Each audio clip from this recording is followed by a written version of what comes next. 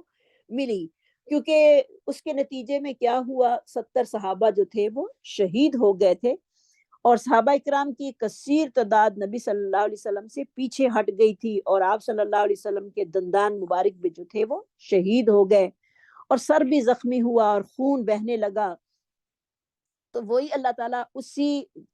واقعے کا ذکر پھر دوبارہ دہرا رہے ہیں، یعنی ٹاپک پھر جو ہے وہ غزوہ احد کی طرف چلا گیا ہے، جو کہ ہم پیچھے پڑھ رہے تھے۔ اولما اصابتکم مصیبت، البت کیا جب تمہیں کفار کی طرف سے تکلیف پہنچی، قد اصبتم مثلیہا، تحقیق تم پہنچا چکے ہو ان کو اس کی معنی دگنا، کل تم نے کہا انا ہاذا، کہاں سے آ گئی یہ مصیبت، کیونکہ مسلمانوں نے غزوہ احد میں غزوہ بدر میں کافروں کی جو بھگدڑ کی تھی وہ سب کو پتہ ہے، اور مسلمانوں کو کتنی پیاری اللہ تعالیٰ نے جو تھی وہ فتح نصیب فرمائی تھی، اور ذلت، انتہائی ذلت جو تھی وہ مشرکین کا مقدر بنی، حالانکہ تعداد میں مسلمان جو تھے وہ بہت ہی تھوڑے تھے۔ حضرت عبداللہ بن عباس فرماتے ہیں کہ غزوہ بدر کے دن مسلمانوں نے 70 کافروں کو قتل کیا اور 70 کو قیدی بنایا۔ غزوہ بدر کے بعد پھر غزوہ احد کا مارکہ پیش آیا، جس میں سب سے پہلے منافقین کے کردار کی اور راہ جہاد سے فرار نے مسلمانوں کو سخت پریشان کیا، کیونکہ جیسے کہ ہم سب کو پتہ ہے کہ عبداللہ بن ابی جو تھا وہ اپنے 300 لوگ لے کر جو تھا وہ واپس آ گیا، اور مسلمانوں کو پھر نبی صلی اللہ علیہ وسلم کے بارے میں جو غلطی ہو گئی اس کا بھی جو تھا وہ خمیزہ بھگتنا پڑا، جس کی وجہ سے مسلمانوں کو کافی نقصان ہوا، اور احد کے دن 70 مسلمان جو تھے وہ شہید ہو گئے۔ تو اس سے یہ واضح ہوتا ہے کہ مسلمان میدان احد میں اٹھانے والے نقصان سے دگنا نقصان جو تھے وہ کفار کو غزوہ بدر میں جو تھے وہ پہنچا چکے تھے۔ تو کیونکہ جنگ جو ہے وہ ایک ڈول کی طرح ہوتی ہے، کبھی ادھر اس کا جھکاؤ ہو جاتا ہے اور کبھی ادھر اس کا جھکاؤ جو ہے وہ ہو جاتا ہے، تو مسلمانوں کو پریشان نہیں ہونا تھا، لیکن مسلمان جو تھے وہ غزوہ احد میں اللہ کے نبی صلی اللہ علیہ وسلم کی کچھ نافرمانی سے اور کچھ ان کی جو مصیبتیں ان کو پہنچی تھی اس وجہ سے بہت ہی پریشان تھے۔ کل تم نے کہا انا ہاذا، یہ کہاں انا ہاذا، یہ کہاں سے آ گئی مصیبت، کل کہہ دیجئے ہوا من عندی انفسکم، وہ تمہارے اپنے نفسوں کے قریب سے ہے، ان اللہ علی کل شیء قدیر، بے شک اللہ تعالیٰ ہر چیز پر قادر ہے۔ یعنی آپ صلی اللہ علیہ وسلم آپ ان کو کہہ دیجئے کہ یہ نقصان تمہاری بے احتیاطی اور بے توجہی کی وجہ سے جو ہے وہ ہوا ہے،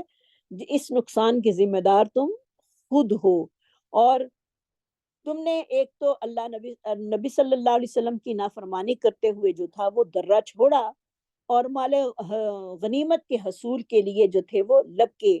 نہ تمہیں اگر تم یہ نہ کرتے تو تمہیں یہ دن نہ دیکھنا پڑتا، اور یعنی انسان کو جو شکست ہوتی ہے یا اس کو جو مار پڑتی ہے وہ اس کے اپنی کمزوریوں کی وجہ سے ہوتی ہے،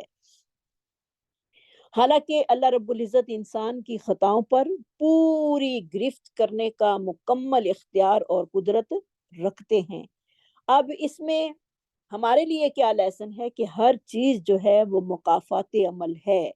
یعنی انسان جس طرح کا کام کرتا ہے اسی طرح کا نتیجہ بھی اس کو مل جاتا ہے۔ تو وما اصابکم من مصیبت فبما کسبت ایدیکم ویعفو عن کثیر، جو بھی مصیبتیں انسان کو پہنچتی ہیں وہ تمہارے اپنے ہی ہاتھوں کا کیا دھرا ہوتا ہے، اور بہت سے گناہوں سے تو اللہ تعالیٰ جو ہیں وہ درگزر بھی فرما دیتے ہیں، سبحان اللہ۔ تو انسان پر جو مصیبتیں آتی ہیں وہ انسان کے اپنے ہی ہاتھوں کی کمائی ہوتی ہیں۔ ہاں اس کے علاوہ کوئی جو بہت ہی اللہ کا ولی ہو اس کے لیے وہ آزمائش ہوتی ہیں، ورنہ تو انسان کے اپنے ہی اعمال جو ہیں وہ دنیا میں جب کسی برائی کا بدلہ ان کو ملتا ہے تو اللہ رب العزت ان کو دنیا میں دکھاتے ہیں، وہ اس لیے دکھاتے ہیں تاکہ انسان جو ہیں وہ اللہ کے فرما بردار ہو کر اللہ کی طرف رجوع کریں، کیونکہ اللہ تعالیٰ کا فرمان ہے وَلَن تَجِدَ لِسُنَّتِ اللَّهِ تَبْدِيلًا، تم اللہ کے دستور میں ہرگز بھی تبدیلی نہیں پاؤ گے۔ وَمَا أَصَابَكُمْ يَوْمَ التَّقَى الْجَمْعَانِ فَبِإِذْنِ اللَّهِ، اور جو پہنچا تم کو جس دن دو بھاری جماعتیں آپس میں ملی، یعنی مسلمانوں کی اور کافروں کی، فَبِإِذْنِ اللَّهِ، تو وہ اللہ کے حکم کے ساتھ تھی،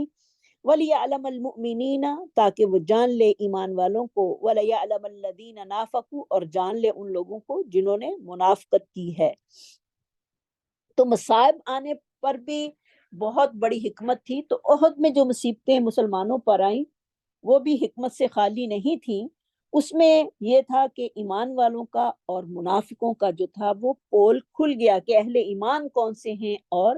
منافق کون سے ہیں، کیونکہ جو اہل ایمان تھے وہ تو پھر آنے والی مصیبتوں پر صبر کر کے بیٹھے رہے، لیکن جو منافق تھے وہ وہاں سے بھاگ نکلے، اور یہ کتنا بڑا اللہ کا احسان ہو گیا، ورنہ وہی لوگ اسلام کو نقصان پہنچانے میں بھی کسر کم نہ کرتے۔ اللہ تعالیٰ نے دو فریقوں کے درمیان جو تھی وہ جدائی ڈال دی، منافق علیحدہ ہو کر بھاگ گئے اور مسلمان جو تھے وہ علیحدہ ہو کر بھاگ گئے، کیونکہ اللہ رب العزت تو باخبر تھے کہ کون مومن ہے اور کون مسلمان ہے، کیونکہ وہ انہ علیم بذات الصدور، بے شک اللہ تعالیٰ تو سینوں کے بھیتوں سے جو ہے وہ خوب واقف ہے۔ لیکن دوسروں کو جو تھا ان کا پتہ لگوانے کے لیے اللہ رب العزت نے یہ سارا کچھ جو تھا وہ دکھایا، اور مسلمانوں کو پتہ چل گیا کہ یہ منافقوں کی جماعت ہے، یہ لوگ جو ہیں منافق بن کر ہمارے ساتھ جو ہیں وہ زندگی گزار رہے ہیں۔ تو ایمان والے اور منافق جو تھے وہ نکھر کر سامنے آ گئے۔ وکیل لہم تعالوا، اور کہا گیا ان کے لیے آؤ قاتلوا فی سبیل اللہ، تم لڑو اللہ کے راستے میں، اودفعوا، یا تم دفاع ہی کرو، ودفعوا کا روٹ ہوگا دال فاعین، دفاع سے۔ تو کیونکہ ان سے کہا گیا، کیونکہ مسلمانوں کی تعداد جو تھی جب 300 علیحدہ ہوئے تو کم رہ گئی، پھر ان سے کہا گیا کہ تم آؤ، اگر تم نے لڑائی نہیں کرنی تو کم از کم جو ہے وہ دفاع کے لیے، مسلمانوں کے دفاع کے لیے، یا جو تمہاری مدینے میں آل اولاد آباد ہے اس کے تحفظ اور دفاع کی خاطر ہی جو ہے وہ لڑو اور مشرکین مکہ کے ہاتھوں کو روکو۔ لیکن انہوں نے کیا کیا، انہوں نے اس چیز کا انکار کر دیا، انہوں نے کہا کہ ہم جو ہیں وہ نہیں لڑ سکتے۔ وقالو، کہا انہوں نے، کیونکہ عبداللہ بن ابی کے ساتھ وہ 300 لوگ جو تھے وہ چلے گئے، مسلمانوں نے کہا کم از کم تم اگر ٹھہرے ہی رہو، کھڑے ہی رہو، دفاع ہی کرو مسلمانوں کا، تو یہ بھی تمہاری طرف سے بہت بڑی بات ہوگی۔ انہوں نے اس چیز سے بھی جو تھا وہ انکار کر دیا کہ ہم جو ہیں وہ یہ بھی نہیں کریں گے۔ قالو، کہا ان منافقوں نے، لو نعلم قتالا، اگر ہم جانتے ہوتے لڑائی کو، لاتبعناکم، البتہ ہم تمہاری پیروی ضرور کرتے۔ منافقین جو تھے وہ جہاد سے راہ فرار اختیار کرنے پر جب مسلمانوں نے ان کو جنگ میں ٹھہرنے کے لیے کہا کہ اسلام کے لیے نہیں، چلو تم اپنے وطن اور اہل و عیال کی حفاظت کے غرض کے لیے ہی جو ہے وہ لڑنے پر آمادہ ہو جاؤ یا یہاں پر ٹھہرے رہو، تو عبداللہ بن ابی جو تھا رئیس المنافقین، اس نے جہاد سے کتراتے ہوئے یہ جواب دیا۔ پہلی بات تو یہ ہے کہ لڑائی جو ہے یہ لڑائی ہمیں ہوتی ہوئی نظر ہی نہیں آ رہی، ہمیں نہیں لگتا کہ تمہاری اور مسلمان جو کافروں کی جو ہے وہ جنگ ہوگی، اور اگر لڑائی ہوئی بھی تو جب ہماری رائے کو رد کر کے جو ہے وہ دوسرے مسلمانوں کے مشورے کو ترجیح دی گئی ہے کہ کھلے میدان میں لڑنا چاہیے، تو ہم تمہارا ساتھ جو ہیں وہ بالکل بھی نہیں دیں گے۔ اس نے یہ بات کہہ کر اپنی جان جو تھی وہ چھڑوا لی اور اپنے 300 لوگوں کو لے کر مدینہ کی حدود میں واپس چلا گیا۔ اس نے کہا یا تو ہمیں لڑائی ہوتی ہوئی نظر نہیں آ رہی، اور اگر لڑائی ہوتی ہوئی نظر بھی آ رہی ہو تو ہم تمہارے کہنے پر، کیونکہ عبداللہ بن ابی کی رائے یہ تھی کہ مدینہ میں رہ کر جو ہے وہ کیا جائے جہاد اور قتال، لیکن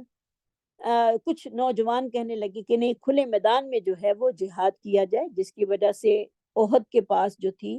یہ جنگ احد جو تھی وہ ہوئی، کھلی جگہ پر ہوئی، درے پر ہوئی،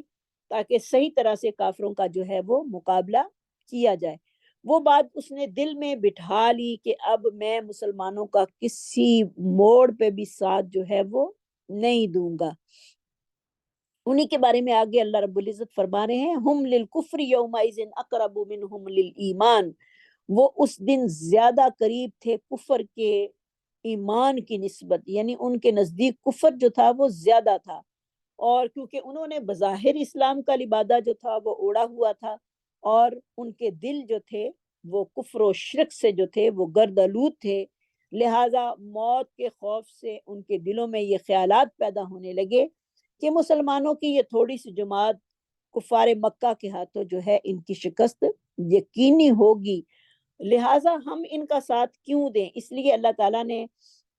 فرمایا کہ اس دن وہ کفر کی آلودگی کے سبب نعمت ایمان سے جو تھے وہ کوسوں دور تھے، یعنی دل جو تھے وہ گندے تھے، اور اوپر سے لبادہ جو تھا وہ مسلمانوں والا اوڑا ہوا تھا، لہٰذا وہ جہاد کر ہی نہیں سکتے تھے کیونکہ اندر ایمان نہیں تھا، ایمان کی کمزوری جو تھی وہ پائی جاتی تھی۔ تو آگے اللہ رب العزت انہی کے بارے میں بیان کر رہے ہیں یقولون بافواہہم، وہ کہتے ہیں اپنے منہوں سے ما لیس فی قلوبہم، جو ان کے دلوں میں نہیں ہے، جو کہ ان کے دلوں میں نہیں ہے۔ اللہ رب العزت یہاں میں منافقین کی مکاریوں سے جو ہیں وہ متعارف کروا رہے ہیں، اور ہم سب کو بھی اپنا جائزہ لینا ہے، کہیں ہم اپنے منہ سے وہ باتیں تو نہیں کرتے جو ہمارے دل میں نہیں ہوتی۔ بعض دفعہ ہم کسی کی جھوٹی تعریف کر دیتے ہیں، بعض دفعہ ہم اپنی زبان سے ایسے الفاظ استعمال کرتے ہیں جو کہ ہمارے دل میں نہیں ہوتے۔ تو بظاہر تو یہ لوگ بھی بہانہ بنا رہے تھے، تو یہ ساری عادات جو ہیں یہ منافقین کی ہیں، اور اللہ ہمیں نفاق سے جو ہے وہ محفوظ فرمائے، کیونکہ نفاق کی سزا جو ہے وہ بہت بڑی سزا ہے، کفر سے بھی بڑی جو ہے وہ نفاق کی سزا ہے۔ تو وہ اپنے منہوں سے کیا کہہ رہے تھے، بہانے بنا رہے تھے کہ جنگ ہوتی ہوئی نظر نہیں آ رہی، اگر جنگ ہوئی بھی تو ہم تمہارا ساتھ نہیں دیں گے، جو پچھلی بات میں نے ابھی کہی کہ ہماری رائے کو جو ہے وہ فوقیت نہیں دی گئی، تو لہٰذا ہم تمہارا ساتھ بھی نہیں دیں گے۔ تو عبداللہ بن ابی چونکہ منافق تھا، منافقوں کا رئیس تھا، اور اس کی یہی خواہش تھی کہ مسلمانوں کو کسی طرح شکست ہو اور یہ تباہ و برباد ہو جائیں، اور دوبارہ سے عبداللہ بن ابی کو کھوئی ہوئی ریاست جو ہے وہ مل جائے۔ مدینہ کی ریاست کا سہرہ جو تھا وہ پہلے اسی کے سر پہ تھا، اور بعد میں پھر نبی صلی اللہ علیہ وسلم آئے تو پھر آپ صلی اللہ علیہ وسلم کے آگے تو کوئی بھی نہیں ہو سکتا تھا، تو اس کو اس چیز کا بڑا افسوس تھا، اور اب اس کی یہی خواہش تھی کہ یہ مسلمان جو ہیں تباہ و برباد ہوں، اور مجھے وہ میری ریاستی جو ایک ٹور ہوتی ہے وہ مجھے دوبارہ مل جائے، کیونکہ حکومت کا نشہ جو ہے وہ بہت ہی برا ہوتا ہے، اس لیے اس نے اپنے اندر جو تھا وہ نفاق جو تھا وہ پال لیا تھا، اور جو اس کے ہمجولے تھے وہ بھی اسی بات پر جو تھے وہ اس کے ساتھ متفق تھے، لیکن وہ اس بات کو بھول گئے تھے کہ اللہ رب العزت جو ہیں وہ ان کی تمام چالیں جو ہیں وہ جانتے ہیں، اور اللہ رب العزت کے آگے ہر بات جو ہے وہ روز روشن کی طرح عیاں ہے۔ ہم اللہ سے تو اپنی منافقت کو نہیں چھپا سکتے، جبکہ نبی سے ہم نے اپنی منافقت کو چھپا لیا ہے۔ الذین قالوا لاخوانہم، اور وہ لوگ جنہوں نے کہا اپنے بھائیوں کے لیے، وقعدوا، اور وہ بیٹھ رہے، لو اطاعونا، اگر تم ہماری اطاعت کرتے، ما قتلوا، تو یہاں پر نہ مارے جاتے۔ تو یہاں پر اللہ رب العزت منافقین کی ایک اور غلطی بیان کر رہے ہیں کہ ان کی یہ غلطی کیا ہے، انہوں نے اپنے بھائیوں سے کہا کہ اگر آپ بھی ہماری بات مان کر ہمارے ساتھ گھر میں ہی بیٹھ جاتے تو آپ کبھی قتل نہ کیے جاتے، آپ نے خود اپنے آپ کو جنگ میں جو ہے وہ شریک کیا ہے، جس کی وجہ سے آپ لوگ جو ہیں وہ مر رہے ہیں یا شہید ہو رہے ہیں۔ تو اصل میں انہوں نے جو جنگ میں شامل ہونے والے مسلمان تھے ان کے دلوں میں بھی تذبذب پیدا کرنے کی جو تھی وہ کوشش کی کہ ان کے دلوں میں بھی اسلام کے بارے میں شک پیدا ہو جائے کہ یہ دین جو ہے وہ نعوذ باللہ سچا نہیں ہے، اور کیونکہ اس سے نقصان بہت زیادہ تھا تو انہوں نے کہا ہم کسی طرح اہل ایمان کی وحدت کو نقصان پہنچا کر ہی رہیں۔ ان کی تردید کرتے ہوئے اللہ رب العزت نے اگلی بات کی، کل کہہ دیجئے، کیونکہ جنگ میں تو پھر موت بھی ہے اور شکست بھی ہے اور فائدہ بھی ہے۔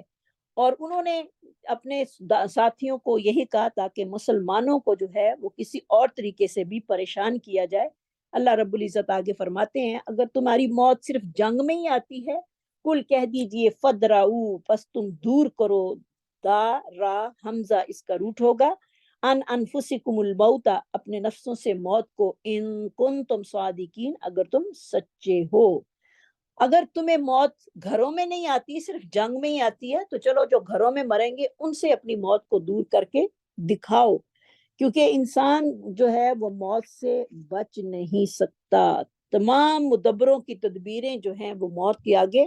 ناکام ہو جاتی ہیں، اور کوئی انسان جس کا وقت آ گیا ہو اس کو بچا نہیں سکتا۔ اور جس کا دل ایمان سے مطمئن ہوتا ہے، وہ کیا ہے، جس کا دل ایمان سے بھرا ہوتا ہے، وہ اپنے اسی ایمان پر قائم رہتا ہے کہ موت کا وقت جو ہے وہ مقرر ہے۔ انسان کہیں بھی چلا جائے، جو وقت موت کا لکھا ہے وہ ٹلنے والا نہیں ہے۔ تو انسان کو یہ چیز جو ہے وہ بڑا ہی پرسکون اور مطمئن رکھتی ہے۔ انسان پھر دنیا کے ہر کونے میں جا سکتا ہے، ہر جہاد کر سکتا ہے، اگر اس کی موت نہیں ہے تو وہ کبھی آ نہیں سکتی، اور اگر موت ہے تو وہ دور ہو نہیں سکتی۔ تو منافقین جو تھے انہوں نے اس طرح سے مسلمانوں کو ورغلانے کی جو تھی وہ کوشش کی، اور اپنے بھائیوں سے یہ بات کہی کہ تم اگر جہاد میں شامل نہ ہوتے تو تم بھی قتل نہ ہوتے، ہماری طرح یہاں ہی پر بیٹھے رہتے تو تمہیں موت نہ آتی۔ حالانکہ ان کو یہ پتہ نہیں کہ موت جو ہے وہ جہاں پر بھی ہو، وہ وہاں پر جس کی لکھی ہے وہ آ کر ہی رہے گی۔ آگے اللہ رب العزت اسی لیے اگلا مضمون جو ہے وہ ہمارے لیے شہداء کا پیش کر رہے ہیں کہ شہداء جو ہیں ان کا درجہ کتنا ہے۔ یہ جو موت سے ڈر کر بیٹھ گئے ہیں منافقین، اور مسلمانوں کو بھی ورغلانے کی پوری کوشش کر رہے ہیں، ان کو یہ پتہ ہی نہیں کہ شہداء کا مقام اور مرتبہ اور ان کا ریوارڈ اللہ کے ہاں جو ہے وہ کیا ہے۔ وَلَا تَحْسَبَنَّ الَّذِينَ، اور نہ تم گمان کرو ان لوگوں کو، حاسین با اس کا روٹ ہوگا، جو قتل کیے جاتے ہیں اللہ کے راستے میں، امواتن، مردہ، وہ جن کو یہ مردہ سمجھ رہے ہیں جو اللہ کے راستے میں قتل کیے جاتے ہیں، ان کو تم گمان نہ کرو کہ وہ فوت ہو گئے ہیں، بل احیاء، بلکہ وہ زندہ ہیں۔ سبحان اللہ۔ یعنی جہاد، شہادت کی زندگی جو ہے وہ انسان کو ہمیشہ زندہ رکھتی ہے، مرنے نہیں دیتی۔ یعنی شہادت اتنا بڑا درجہ ہے۔ ویسے تو انسان مر کے ختم ہو جاتا ہے، لیکن آگے جب قیامت والے دن باقی اس کو جو ہے برزخی زندگی ملتی ہے، اس کا ہمیں کچھ پتہ نہیں کہ وہ کس طرح کی زندگی ہوتی ہے۔ لیکن شہید کے لیے اللہ رب العزت نے کتنی پیاری بات کہی ہے کہ بل احیاء، بلکہ وہ تو زندہ ہیں، عند ربہم یرزقون، اور اپنے رب کے پاس ان کو رزق دیا جاتا ہے۔ باقی لوگوں کے بارے میں نہیں کہا، اولیاء اللہ کے بارے میں یہ بات نہیں کہی کہ ان کو بھی رزق ملتا ہے، وہ بھی زندہ ہیں، نہیں، صرف بات جو ہے وہ شہید کے بارے میں آئی ہے، تاکہ اللہ رب العزت کی یہ خوشخبریاں دیکھ کر ان کے دل میں حسرت اور جو ہے وہ غم پیدا ہو کہ ہم شہداء کے بارے میں کیا گمان کرتے ہیں، اور اللہ کی طرف سے کیا ان کے لیے رحمتیں اور جو ہیں وہ اتر رہی ہیں۔ جیسے کہ عبداللہ بن عباس سے مروی ہے کہ نبی صلی اللہ علیہ وسلم نے فرمایا جب تمہارے بھائی غزوہ احد میں شہید کر دیے گئے تو اللہ تعالیٰ نے ان کی روحوں کو سبز رنگ کے پرندوں میں تبدیل کر دیا۔ سبحان اللہ۔ جو جنت کی نہروں میں آتے ہیں اور وہاں کے پھل کھاتے ہیں، پھر سونے کی قندیلوں میں لوٹ جاتے ہیں جو کہ عرش کے نیچے ہیں، جو عرش کے سائے میں لٹک رہی ہیں۔ جب انہوں نے وہاں کھانے پینے اور آرام و راحت کے مزے دیکھے تو کہا کون ہے جو ہمارا یہ پیغام ہمارے بھائیوں تک پہنچا دے کہ ہم جنت میں زندہ ہیں، ہمیں رزق دیا جاتا ہے، پیچھے دنیا میں رہ جانے والے جہاد سے بے رغبت نہ ہو جائیں اور لڑائی میں بزدلی نہ دکھائیں۔ اللہ تعالیٰ نے یہ آیت جو تھی وہ پھر نازل فرمائی، جو لوگ اللہ کی راہ میں قتل ہوتے ہیں وہ ہرگز یہ نہ خیال کریں کہ وہ مردہ ہیں، بلکہ وہ زندہ ہیں اور اپنے رب کے پاس ان کو رزق دیا جاتا ہے۔ سبحان اللہ۔ یعنی وہ پھل کھاتے ہیں، نہروں پہ آتے ہیں، پھر سونے کی قندیلوں میں جو ہیں وہ لوٹ جاتے ہیں۔ فرحین بما آتاہم اللہ، اور وہ خوش ہیں اس چیز کے ساتھ جو ان کو دیا اللہ تعالیٰ نے، من فضلی ہی، اپنے فضل سے. کیونکہ انسان کو موت جو ہے وہ اس کے اندر زندگی کی چاہت اور موت کی پریشانی جو ہے اس کے ایمان کو کمزور کر دیتی ہے. جیسے کہ عبداللہ بن عباس بیان کرتے ہیں کہ نبی صلی اللہ علیہ وسلم نے فرمایا الشہداء علی بارک نہر بباب الجنت فی قبۃ خضراء یخرج علیہم رزقہم من الجنت بکرۃ وعشیہ. شہداء جنت کے دروازے پر نہر کے کنارے سبز رنگ کے کبے میں ہوں گے اور انہیں صبح و شام جنت سے رزق ملے گا. سبحان اللہ. کیونکہ وہ اللہ کے ہاں زندہ ہیں اور ان کو وہاں سے رزق دیا جاتا ہے. فرحین بما آتاہم اللہ، خوش ہونے والے ہیں اس چیز کے ساتھ جو ان کو دیا اللہ تعالیٰ نے اپنے فضل کے ساتھ. وَيَسْتَبْشِرُونَ، اور وہ خوش ہیں یا خوشیاں دیتے ہیں ان لوگوں کو، یعنی ان کو اب اپنے پیچھے والوں کی اب اتنی فکر ہے کہ ان کو بھی یہ ہمارے اس ریوارڈ کا، ہمارے اس کا جو ہے وہ پتہ چل جائے، تاکہ وہ راہ جہاد سے اپنے جی کو نہ چرائیں اور خوشی کے ساتھ اللہ کے راستے میں اپنی جان دیں. لم یلحقوا بہم، جو نہیں ملے ان سے، من خلفہم، ان کے پیچھے سے، کہ بتا دو ان کو کہ ہم ان چیزوں سے کتنے خوش ہیں اور ہماری طرف سے ان کو یہ پیغام پہنچا دو. اللہ خوف علیہم، یہ کہ نہ خوف ہوگا ان پر، ولا ہم یحزنون، اور نہ ہی وہ غمگین ہوں گے. سبحان اللہ. تو اللہ تعالیٰ کے راستے میں جو انسان اپنی جان کو نچھاور کرتا ہے وہ اللہ کے انعامات کا مستحق ہے. اور یعنی اللہ کے راستے میں کچھ بھی چیز نچھاور کرنی، اپنا وقت دینا، اپنی پیسہ اللہ کے راستے میں لٹانا، یہ سب کچھ اللہ کے ہاں بڑا ہی پسندیدہ ہے. اس میں ہمارے لیے بھی لیسن ہے کہ آیا ہم اللہ کے لیے کیا نچھاور کر رہے ہیں. ہم اللہ کے لیے اپنی جان دے رہے ہیں، اپنا وقت دے رہے ہیں، اپنی کیا چیزیں جو ہیں، اپنی مال کی قربانی دے رہے ہیں، اپنے بچوں کی قربانی دے رہے ہیں، اپنے آپ کو ہم نے قربانی کے لیے کوئی تیار کیا ہے. ہم اللہ کے دین کے لیے کیا کر رہے ہیں؟ کیونکہ شہداء جو ہوتے ہیں وہ اللہ کے دین کے لیے ہی تو اپنی جانیں دیتے ہیں تاکہ اللہ کا کلمہ جو ہے وہ بلند ہو. کیونکہ شہید کی جو موت ہوتی ہے وہ قوم کی شہادت ہوتی ہے. تو لہٰذا اس چیز سے جو ہے وہ مسلمان کو جی نہیں چرانا چاہیے، بلکہ آگے بڑھ کر ہر چیز میں جو ہے اللہ کے لیے قربانی دینی ہی دینی چاہیے. اور وہ پھر اللہ سے ملنے والی نعمتوں کے ساتھ جو ہیں وہ اللہ کے ہاں ان کا یہ انعام ہے کہ وہ اللہ کی طرف سے ملنے والی نعمتوں سے خوش ہوں گے، اور اس کے ساتھ وہ اس بات پر بھی بے حد مسرور ہوتے ہیں کہ وہ جو بھائی ابھی دنیا میں شریک ہیں وہ رتبہ شہادت حاصل کر کے ان نعمتوں میں شامل ہو جائیں. تو امام سدی رحمہ اللہ فرماتے ہیں کہ ہر شہید کو ایک کتاب دی جاتی ہے کہ فلاں دن تیرے پاس فلاں آئے گا اور فلاں دن فلاں آئے گا. جس طرح دنیا والے اپنے کسی غائب ہونے والے کی آمد کی خبر سن کر خوشی کا اظہار کرتے ہیں، اسی طرح یہ شہداء اپنے بعد میں آنے والے شہداء کی خبر سن کر خوش ہو جاتے ہیں کہ ہمارے بعد اب ان کی باری جو ہے وہ آنے والی ہے. جیسے کہ جابر بن عبداللہ فرماتے ہیں کہ ان کے والد جو تھے وہ بھی جنگ احد میں جو تھے وہ شہید ہو گئے تھے عبداللہ. تو ایک دن رسول اللہ صلی اللہ علیہ وسلم نے میری طرف دیکھا اور فرمایا کیا بات ہے، تم کچھ افسردہ نظر آ رہے ہو. میں نے عرض کی اللہ کے رسول، میرے والد غزوہ احد میں شہید ہو گئے تھے اور انہوں نے اپنے پیچھے قرض اور کثیر بچے جو ہیں وہ چھوڑے ہیں، یہ میری پریشانی کا سبب ہے. آپ صلی اللہ علیہ وسلم نے فرمایا اے جابر، میں تمہیں یہ بات بتاتا ہوں کہ اللہ تعالیٰ نے جب کسی سے کلام فرمایا تو پس پردہ ہی فرمایا، مگر اللہ رب العزت نے تمہارے والد عبداللہ سے روبرو کلام کرتے ہوئے فرمایا سبحان اللہ، اے میرے بندے تم جو چاہو میں تمہیں وہی دوں گا. تمہارے والد نے کہا میں یہ سوال کرتا ہوں کہ مجھے ایک مرتبہ پھر دنیا میں لوٹا دیں تاکہ میں آپ کی راہ میں دوبارہ شہید ہو جاؤں. اللہ تعالیٰ نے فرمایا میں یہ بات کہہ چکا ہوں کہ یہاں آنے والوں کو دوبارہ دنیا میں نہیں لٹایا جائے گا. سیدنا عبداللہ نے عرض کی اے اللہ میرے پیچھے رہ جانے والوں کو میرا پیغام پہنچا دے. اور اللہ تعالیٰ نے پھر یہ آیت جو تھی وہ نازل کی کہ تم گمان نہ کرو جو اللہ کے راستے میں مارے جاتے ہیں وہ تو مردہ نہیں بلکہ وہ زندہ ہیں. اور اپنے رب کے پاس ان کو رزق دیا جاتا ہے. یستبشرون بنعمت من اللہ، اور وہ خوش ہیں اللہ کی ان نعمتوں کے ساتھ اور اس کے فضل کے ساتھ. وَأَنَّ اللَّهَ لَا يُضِيعُ أَجْرَ الْمُحْسِنِينَ، اور اللہ تعالیٰ جو ہے بے شک اللہ تعالیٰ نہیں ضائع کرتا. یوزی کا روٹ ہوگا ضاد یا عین،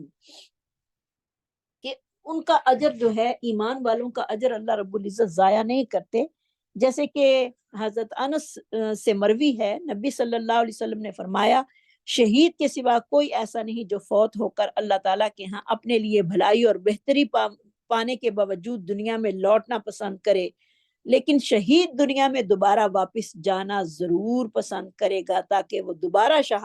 شہید ہو کر شہادت کی فضیلت پھر سے حاصل کر لے. تو شہید کے انعامات جو ہیں وہ اللہ رب العزت نے بہت سارے رکھے ہیں. اللہ ہم سب کو بھی شہادت کی موت جو ہے وہ نصیب کرے. کہ شہید کے کیا کیا درجے ہیں. شہید کے انعامات جو ہیں وہ تقریباً 6 ہیں، جن کو آپ نوٹ کریں. کہ جیسے کہ ایک صحابی سے مروی ہے، معدی کارابا جن کا نام تھا، نبی صلی اللہ علیہ وسلم نے فرمایا شہید کے لیے اللہ کے ہاں 6 انعام ہیں. نمبر 1، خون کا پہلا قطرہ گرتے ہی اسے معاف کر دیا جاتا ہے. سبحان اللہ، کتنا بڑا اعزاز ہے. وہ جنت میں اپنا ٹھکانہ دیکھ لیتا ہے. نمبر 3، عذاب قبر سے نجات ہو جاتی ہے.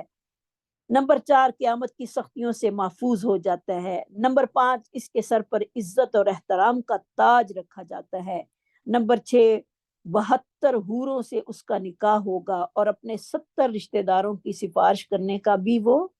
اہل ہوگا. تو شہید جو ہیں وہ یہ ہیں. اور کچھ شہید جو ہیں، یعنی شہادت پر جو ہے وہ پہلے نماز جنازہ نہیں پڑھی جاتی تھی. جس طرح کوئی شہید ہوتا تھا اس کو ویسے ہی دفنا دیا جاتا تھا، لیکن بعد میں جو ہے وہ نبی صلی اللہ علیہ وسلم نے شہدائے احد پر جو تھی وہ نماز جنازہ پڑھی، اور پھر نماز جنازہ کا جو ہے وہ ذکر آیا. یعنی حضرت حمزہ کا جو تھا وہ بھی نماز جنازہ ادا کیا گیا. اور اگر کوئی شہید جنابت کی حالت میں ہے، یعنی اگر شہید مارکاج میں جنبی ہو اور اس کو غسل جنابت دینا واجب نہیں بلکہ مستحسن ہے، کیونکہ حضرت حنظلہ نے حالت جنابت میں شہادت جو تھی وہ پائی تھی. ان کو نبی صلی اللہ علیہ وسلم نے غسل نہ دینے کا کے وجوب پر جو تھا وہ سکوت پر جو تھا وہ دلالت کرتا تھا، یعنی آپ نے کچھ کہا نہیں. اور فرشتوں کا غسل دینا جو تھا وہ استحباب پر دلالت کرتا تھا. اگر کوئی حالت جنابت میں شہید مارکا کا غسل واجب ہوتا تو نبی صلی اللہ علیہ وسلم حضرت حنظلہ کو غسل دینے کا ضرور حکم دیتے. تو شہید جو ہیں وہ حکمی بھی ہوتے ہیں، اور شہید جو ہیں وہ اصل حقیقی شہید جو ہیں وہ یہ ہوتے ہیں جو اللہ کے راستے میں اپنی جان کو قربان کر دیتے ہیں. اس کے علاوہ کچھ حکمی شہید ہوتے ہیں، جیسے کوئی بلندی سے گر کر مر گیا، کوئی جل کر مر گیا، کوئی پیٹ کے مرض سے مر گیا، کوئی عورت نفاس کی حالت میں مر گئی، تو وہ بھی حکمی شہید کہلاتے ہیں. لیکن ان کے اور ان کے درجات میں فرق ہے. ان کے بارے میں اللہ نے یہ نہیں کہا کہ وہ زندہ ہیں، بلکہ وہ جو حقیقی شہید ہیں ان کے بارے میں ہی اللہ رب العزت فرماتے ہیں کہ وہ زندہ ہیں اور تم ان کی زندگی کا شعور نہیں رکھتے، اور وہ اپنے رب کے پاس رزق دیے جاتے ہیں. سبحان اللہ. تو دیکھیں آج ہمارے مسلمان جو ہیں کتنے شہید ہو رہے ہیں فلسطین میں. اللہ ان کی شہادتوں کو قبول فرمائے، اور اللہ تعالیٰ ان کی حفاظتیں فرمائے، اور اللہ تعالیٰ دشمنوں کو نیست و نابود فرمائے جو کہ اسلام کی جڑ کاٹنے کے لیے جو ہیں وہ تیار ہیں. اللہ ان کا قلعہ کم کر دے، اور ہماری دعا ہے کہ اللہ تعالیٰ اسلام کو جو ہے نصرت اور بلندی نصیب فرمائے. اللہ تعالیٰ اسلام کا بول بالا فرمائے، اور اسلام جو ہے وہ مغلوب ہونے کے لیے نہیں آیا بلکہ غالب ہونے کے لیے ہے. اور انشاءاللہ اللہ ان کی شہادتوں کو قبول کرتے ہوئے اسلام کو غالب ہی کرے گا. وآخر دعوانا الحمد للہ رب العالمین. سبحان ربک رب العزت عما یصفون وسلام علی المرسلین والحمد للہ رب العالمین. سبحانک اللہم وبحمدک نشہد ان لا الہ الا انت نستغفرک ونتوب الیک. ربنا لا تؤاخذنا